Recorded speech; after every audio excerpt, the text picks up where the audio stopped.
ఎన్నికలపై political strategist Prashanth Kishore సంచలన వ్యాఖ్యలు చేశారు. జగన్మోహన్ రెడ్డి తిరిగి అధికారంలోకి రావడం చాలా కష్టం అంటున్నారు ప్రశాంత్ కిషోర్. జగన్ తనను తాను రాజులా భావించాడు అని అన్నారు ప్రశాంత్ కిషోర్. ప్రజల ఆకాంక్షలను పెడచెవిన పెట్టారు జగన్మోహన్ రెడ్డి అంటూ కూడా చెప్పుకొచ్చారు ప్రశాంత్ కిషోర్. కేవలం సంక్షేమాన్ని నమ్ముకుని జగన్ ఎన్నికలకు వెళుతున్నాడు అంటూ కూడా ప్రశాంత్ కిషోర్ సంచలన వ్యాఖ్యలు చేశారు. అభివృద్ధి, మౌలిక వసతుల కల్పనను పూర్తిగా మర్చిపోయారంటూ కూడా ప్రశాంత్ కిషోర్ వ్యాఖ్యానించారు. ఒక్కసారి ప్రశాంత్ కిషోర్ ఏమన్నారో ఒకసారి విన్న తర్వాత దీనికి సంబంధించి డీటెయిల్గా మాట్లాడుకునే ప్రయత్నం చేద్దాం. ఇంతకీ పొలిటికల్ స్ట్రాటజిస్ట్ ప్రశాంత్ కిషోర్ ఏమన్నారు ఇప్పుడు చూద్దాం. Why so? There is many reasons. One is there are leaders like Jagan Mohan Reddy who have thought and have become in their minds the provider rather than being the leader. There is a huge difference between being an elected leader and started to think yourself as a provider.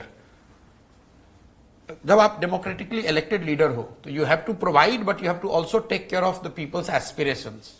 जब आप provider बन गए हो pure play, then you think कि भाई मैं राजा हूं, मुझे पता है तुम्हें क्या चाहिए, मैं दे रहा हूं और मुझे वोट देते रहो. तो Jagan Mohan Reddy at some stage has decided कि भैया मैं कैश ट्रांसफर करता रहूंगा, तुम्हारे लिए यही अच्छा है कि तुमको 2000 रुपया मिलता रहे, सड़क बने या ना बने, कैपिटल आंध्र प्रदेश में हो ना हो, फैक्ट्री लगे ना लगे, हम कर्ज लेकर ही पैसा तुम्हें दे रहे हैं लेकिन दे तो रहे. So he has gone into this provide to make a comeback. Why so? There is many reasons. One is there are leaders like Jagan Mohan Reddy who have thought and have become in their minds the provider rather than being the leader. There is a huge difference between being an elected leader and started to think yourself as a provider. जब आप democratically elected leader हो तो you have to provide but you have to also take care of the people's aspirations. जब आप provider बन गए हो pure play, then you think कि भाई मैं राजा हूं, मुझे पता है तुम्हें क्या चाहिए, मैं दे रहा हूं और मुझे वोट देते रहो. तो Jagan Mohan Reddy at some stage has decided कि भैया मैं कैश ट्रांसफर करता रहूंगा, तुम्हारे लिए यही अच्छा है कि तुमको 2000 रुपया मिलता रहे, सड़क बने या ना बने, कैपिटल आंध्र प्रदेश में हो ना हो, फैक्ट्री लगे ना लगे, हम कर्ज लेकर ही पैसा तुम्हें दे रहे हैं लेकिन दे तो रहे. So he has got right. అది పొలిటికల్ స్ట్రాటజిస్ట్ ప్రశాంత్ కిషోర్ సంచలన వ్యాఖ్యలు చేశారంటే కనుక బహుశా అంతకు మించనే చెప్పుకోవాలి. ఎందుకంటే ఇక్కడ ఒక లీడర్కి సంబంధించి ఆయన అక్కడ ప్రజల ఆస్పిరేషన్స్ని ముందుకు తీసుకువెళ్ళాలి, అక్కడ ప్రొవైడర్గా కాదు వాళ్ళ ఆస్పిరేషన్స్ని కూడా తీసుకువెళ్ళాలంటూ కూడా ఆయన సంచలన వ్యాఖ్యలు చేశారు. దాంతోపాటు నేను ఒక రాజుని, మీకు ఏం చేయాలో నాకు తెలుసు, దానికి సంబంధించి మీకు నేను డబ్బులు ఇస్తూ ఉంటాను, మీరు నాకు ఓటేయండి అన్నట్టు అర్థం వచ్చేలా ఆయన వ్యాఖ్యానించారు. ముఖ్యంగా ఇవి ఆయనను ఓడిస్తాయంటూ కూడా ఆయన చెప్పిన పరిస్థితి, ముఖ్యంగా రోడ్ల అంశం, ఇవన్నీ కూడా ఆయన ప్రస్తావించారు. కొన్ని సంచలన వ్యాఖ్యలు చేశారనే చెప్పుకోవాలి. ఒకసారి దీనికి సంబంధించి ఎటువంటి రియాక్షన్స్ వస్తాయి, ఎటువంటి రియాక్షన్స్ రావచ్చు, ముఖ్యంగా అక్కడ వైఎస్ఆర్సీపీకి సంబంధించిన సర్కిల్ ఎటువంటి చర్చ నడుస్తుంది అంశానికి సంబంధించి తెలుసుకునే ప్రయత్నం చేద్దాం. మా ప్రతినిధి రాజేష్ అప్డేట్స్ అందించేందుకు విజయవాడ నుంచి లైవ్లో సిద్ధంగా ఉన్నారు. రాజేష్, ఇప్పుడు మళ్ళీ ప్రకంపనలు రేగొచ్చు అనడంలో ఎటువంటి అతిశయోక్తి లేదు, ఎందుకంటే సంచలన వ్యాఖ్యలు చేశారు. రాజేష్, ఒక్కసారి మీ దగ్గరికి వచ్చే ముందు మరొక్కసారి ఇదే అంశానికి సంబంధించి ప్రశాంత్ కిషోర్ ఏమన్నారు ఒక్కసారి చూసిన తర్వాత మళ్ళీ మీ దగ్గరికి వస్తాను. ప్రశాంత్ కిషోర్ ఏమన్నారు ఒకసారి చూద్దాం. Being an elected leader and started to think yourself as a provider. जब आप democratically elected leader हो तो you have to provide but you have to also take care of the people's aspirations. जब आप provider बन गए हो pure play, then you think कि भाई मैं राजा हूं, मुझे पता है तुम्हें क्या चाहिए, मैं दे रहा हूं और मुझे वोट देते रहो. तो Jagan Mohan Reddy at some stage has decided कि भैया मैं कैश ट्रांसफर करता रहूंगा, तुम्हारे लिए यही अच्छा है कि तुमको 2000 रुपया मिलता रहे, सड़क बने या ना बने, कैपिटल आंध्र प्रदेश में हो ना हो, फैक्ट्री लगे ना लगे, हम कर्ज लेकर ही पैसा तुम्हें दे रहे हैं लेकिन दे तो रहे. So he has gone into this provide to make a comeback. Right. అది ప్రశాంత్ కిషోర్ చేసిన సంచలన వ్యాఖ్యలు. రాజేష్, ఆ వ్యాఖ్యలు చూసాం. వైఎస్ఆర్సీపీ నుంచి ఎటువంటి రియాక్షన్స్ వస్తున్నాయి? అంటే ప్రస్తుతానికి ఇంకా రియాక్షన్స్ అయితే రాలేదని చెప్పాలి. ఇక ప్రశాంత్ కిషోర్ అంటే రాజకీయ వ్యూహకర్తగా 2019లో జగన్మోహన్ రెడ్డి అధికారంలోకి రావడానికి అత్యంత కీలక భూమికి పోషించిన వ్యక్తి ప్రశాంత్ కిషోర్.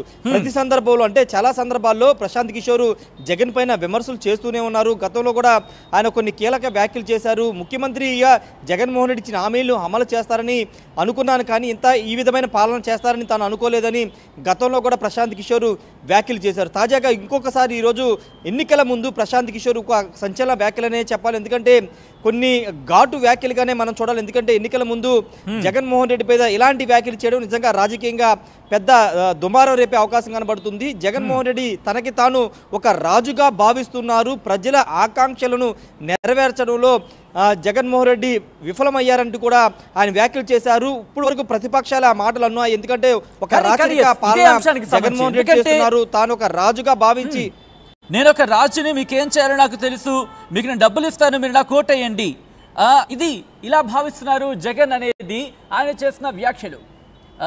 ఎటువంటి రచ్చకు దారితీసే అవకాశం కనిపిస్తోంది ఇది? ఖచ్చితంగా ఆయన వ్యాఖ్యలు అయితే ఖచ్చితంగా తీవ్ర దుమారాన్ని రేపే అవకాశం కనబడుతుంది. గతంలో ప్రశాంత్ కిషోర్ వ్యాఖ్యలు చేసిన సందర్భంలో వైసీపీ మంత్రులు నేతలందరూ కూడా ఘాటుగా స్పందించారు. ప్రశాంత్ కిషోర్ ఫేడ్ అవుట్ అయిపోయారు. ఆయన 2019 వరకే ఆయన బ్రెయిన్ పనిచేసింది, ఆయన వ్యూహాలు పనిచేసి ఇప్పుడంతా కూడా ఆయన ఫేడ్ అవుట్ అయిపోయారు. అటు బీహార్లో కానీ ఎక్కడైనా కానీ ఆయన విఫలమైపోయారు. ఇప్పుడు ఆయన పట్టించుకునేవారు ఎవరు లేరని కూడా చాలా సందర్భాల్లో వైసీపీ మంత్రులు అంబటి రాంబాబు, పేర్నాని లాంటి వాళ్ళు చాలామంది విమర్శలు చేశారు. ప్రశాంత్ కిషోర్ ఒక పార్టీకి తొత్తుగా మారారని కూడా విమర్శలు చేశారు. చంద్రబాబు లోకేష్తో భేటీ అయిన సందర్భంలో కూడా వాళ్ళు చంద్రబాబు ఏం చెప్తే అదే ప్రశాంత్ కిషోర్ మాట్లాడుతున్నారని కూడా వాళ్ళు మాట్లాడారు. అయితే ఈ రోజు చేసిన వ్యాఖ్యల మీద ఇప్పుడు వైసీపీ ఎలాంటి రియాక్షన్ ఇస్తుందో చూడాల్సిన అవసరం ఉంది. ఎందుకంటే ఇంతకుముందు నేను చెప్పినట్టే ఆంధ్రప్రదేశ్లో ప్రతిపక్షాలు ఏవైతే కామెంట్లు చేస్తున్నారో అదే వ్యాఖ్యలు ఈరోజు ప్రశాంత్ కిషోర్ నోటి నుండి కూడా వచ్చాయి. ఒక రాజులాగా జగన్ ఫీల్ అవుతున్నారు, ప్రజల ఆకాంక్షలు నెరవేర్చలేదు, ఆంధ్రప్రదేశ్లో కేవలం సంక్షేమ పథకాలని చూపించి ఎన్నికలకు వెళ్తున్నారు, అభివృద్ధి మౌలిక వసతులు అనేవి లేవు అంటూ ఆయన చేసిన వ్యాఖ్యల మీద వైసీపీ ఎలాంటి రియాక్షన్ ఇస్తుందో చూడాలి. ముఖ్యమంత్రి ఏమైనా దీనిపైన స్పందిస్తారేమో చూడాల్సిన అవసరం కనబడుతుంది. ఎందుకంటే ప్రశాంత్ కిషోర్ అనే వ్యక్తి సామాన్య వ్యక్తి కాదు. ఆంధ్రప్రదేశ్ రాజకీయాల్లో ముఖ్యంగా వైసీపీకి సంబంధించినటువంటి ఆ పార్టీకి సంబంధించినటువంటి అంశాల్లో చాలా కీలక భూమికి పోషించిన వ్యక్తి. 2019 ఎన్నికల్ని ఒక టర్న్ తీసుకునేలా చేసిన వ్యక్తి కాబట్టి ఆయన వ్యాఖ్యలు ఇప్పుడు ఆంధ్రప్రదేశ్ రాజకీయాల్లో తీవ్ర చర్చకు దారితీసే అవకాశం కనబడుతుంది. అయితే ఈ వ్యాఖ్యలు ప్రజల్లోకి ఎంతవరకు వెళతాయి, ఆ ప్రజలు ఎంతవరకు బిలీవ్ చేస్తారనేది చూడాల్సిన అవసరం ఉంది. వైసీపీ దీనిపైన గట్టిగానే కౌంటర్ ఇచ్చే అవకాశం కనబడుతుంది. ఎందుకంటే ఆల్రెడీ ప్రశాంత్ కిషోర్ టీడీపీకి ఇండైరెక్ట్గా అంటే ఆయన వెనకుండి పూర్తిగా వ్యూహకర్తగా పనిచేస్తున్నారు. ఫ్రంట్ డోర్లో కాదు బ్యాక్ డోర్లో ఆయన ఉండి వ్యూహాలు సిద్ధం చేస్తున్నారు. అసెంబ్లీ అభ్యర్థులకు సంబంధించి, పార్లమెంట్ అభ్యర్థులకు సంబంధించి పూర్తిగా ప్రశాంత్ కిషోర్ అడుగుజాడలో ప్రశాంత్ కిషోర్ చెప్పిన వారికే చంద్రబాబు టికెట్ ఇస్తున్నారు. ప్రతి వారం 10 రోజులకు ఒకసారి చంద్రబాబు ప్రశాంత్ కిషోర్తో భేటీ అవుతున్నారనేది వైసీపీ నేతలు చేస్తున్న ఆరోపణలు. కాబట్టి ఇప్పుడు ఆ వ్యాఖ్యలు టీడీపీ నుంచి వచ్చే వ్యాఖ్యలే ప్రశాంత్ కిషోర్ చేశారనే వ్యాఖ్య ఖచ్చితంగా వైసీపీ నేతలు చెప్పే అవకాశం కనబడుతుంది. చంద్రబాబు నాయుడు ఏం చెప్తే అది ప్రశాంత్ కిషోర్ చెప్తున్నారని కూడా ఆ కౌంటర్ ఇచ్చే అవకాశం కనబడుతుంది. మరి చూడాలి ఎలాంటి రియాక్షన్స్ వచ్చే అవకాశం ఉంది. ఎందుకంటే ఇప్పుడు ఎన్నికల ముందు ప్రశాంత్ కిషోర్ ఈ వ్యాఖ్యలు చేయడం ద్వారా ఖచ్చితంగా ఎన్నికల ఓట్స్ మీద ఏమన్నా ప్రభావితం చూపిస్తుందా? ఎందుకంటే 2019లో జగన్మోహన్ రెడ్డికి సంబంధించినటువంటి ఆయన ఏ విధమైన హామీ ఇవ్వాలి, ఏ విధంగా ప్రజల్లోకి వెళ్ళాలి, బహిరంగ సభలో ఏ విధంగా మాట్లాడాలి. ఇక్కడ వైసీపీ అంటోంది మేము ప్రజలకు ఇచ్చిన సంక్షేమ ఫలాలే మమ్మల్ని గెలిపిస్తాయని చెప్పి ఆశాభావం వ్యక్తం చేస్తుంటే ప్రశాంత్ కిషోర్ మాత్రం ప్రొవైడర్ కాదు, ఆస్పిరేషన్స్ వాళ్ళ కళలకు సంబంధించి కావచ్చు, లేకపోతే వాళ్ళ ఆకాంక్షలను నెరవేర్చాలి, అతనే నాయకుడు, ముఖ్యంగా జగన్మోహన్ రెడ్డి ఒక రాజులా ఆయన ప్రవర్తిస్తున్నాడు అనే అర్థం వచ్చేలా ఆయన వ్యాఖ్యానించిన పరిస్థితి చూసాం. కాబట్టి దీనికి సంబంధించి ఈ ఎలక్షన్ కమిషన్ ఆశ్రయించే అవకాశం ఏమైనా కనిపిస్తుందా వైసీపీ? అంటే దానిపైన ఇంకా స్పందన చూడాల్సిన అవసరం కనబడుతుంది. ఎందుకంటే ఇప్పుడు ప్రశాంత్ కిషోర్ అనే వ్యక్తి ఒక రాజకీయ పార్టీకి సంబంధించిన వ్యక్తి కాదు కాబట్టి ఫిర్యాదు చేసే అవకాశం చాలా తక్కువ ఉంది. ఎందుకంటే ఆంధ్రప్రదేశ్లో రాజకీయ పార్టీ లేదన్న వైసీపీ మీద విమర్శలు చేస్తే వాళ్ళ మీద ఫిర్యాదులు చేస్తూ ఉంటారు. కానీ ఇప్పుడు ప్రశాంత్ కిషోర్ అనే ఒక వ్యక్తి ఇప్పుడు ఆయన పూర్తి స్థాయిలో రాజకీయాల్లో లేరు, వ్యూహకర్త కూడా లేరు పూర్తి స్థాయిలో. కాబట్టి ఆయన మీద ఫిర్యాదు చేసే అవకాశం అయితే ఉండే అవకాశం లేదు. ఎందుకంటే ఆయన రాజకీయ పార్టీల్లో లేడు కాబట్టి. అయితే ఇప్పుడు ఇంతకుముందు సంక్షేమ పథకాలు పథకాల గురించి మాట్లాడారు కాబట్టి సంక్షేమ పథకాలు పూర్తిగా ఆంధ్రప్రదేశ్ ప్రభుత్వం కానీ ముఖ్యమంత్రి కానీ చెప్పేది ఒకటే 99% మేము హామీలు అమలు చేస్తాం, అదే మా క్రెడిబిలిటీ అని చెబుతున్నారు. అభివృద్ధి గురించి కూడా వాళ్ళు మాట్లాడుతున్నారు. ఖచ్చితంగా అభివృద్ధి కూడా చేశాము, సంక్షేమం అభివృద్ధి రెండు కళ్ళుగా మేము డెవలప్ చేశాము, అనేక కంపెనీ తీసుకొచ్చామని చెప్తున్నారు. కానీ ప్రతిపక్షాలు కానీ ఈ రోజు ప్రశాంత్ కిషోర్ కానీ అభివృద్ధి అనేది ఆంధ్రప్రదేశ్లో లేదు, మౌలిక వసతులు కూడా ఎక్కడా లేవు, కేవలం సంక్షేమాన్ని నమ్ముకుని సంక్షేమం చేశామని చెప్పుకుని ఎన్నికల్లో జగన్మోహన్ రెడ్డి ఓట్లు అడగబోతున్నారు. అది వర్కౌట్ అవ్వదు అనేది ప్రశాంత్ కిషోర్ వ్యాఖ్యల ద్వారా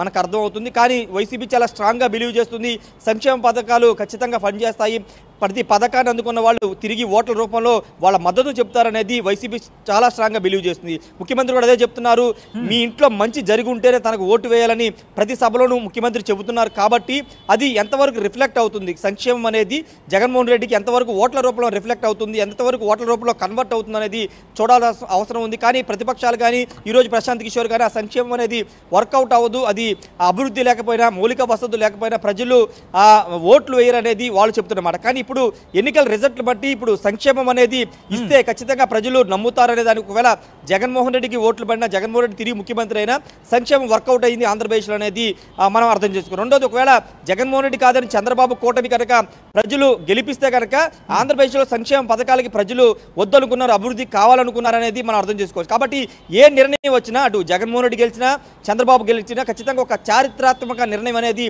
మనం చెప్పుకోవాలి. ఎందుకంటే ఆంధ్రప్రదేశ్ ఇప్పుడు రోల్ మోడల్ అంటే ఒక ఈ స్టేట్ ఆంధ్రప్రదేశ్లో జగన్మోహన్ రెడ్డి ఇచ్చిన హామీలు ఖచ్చితంగా ఒకవేళ వర్కౌట్ అయితే కనుక మిగతా రాష్ట్రాలు ఖచ్చితంగా దీన్ని ఇన్స్పిరేషన్ తీసుకుని అమలు చేసే అవకాశం, ఒకవేళ వర్కౌట్ కాకపోతే ఖచ్చితంగా వెనక్కి తగ్గే అవకాశం ఉంది. కాబట్టి అవి ఏం జరుగుతుంది అనేది జూన్ 4న తేలే అవకాశం ఉంది. Sachin right Rajesh, thanks for updates. మొత్తంగా అయితే మాత్రం పొలిటికల్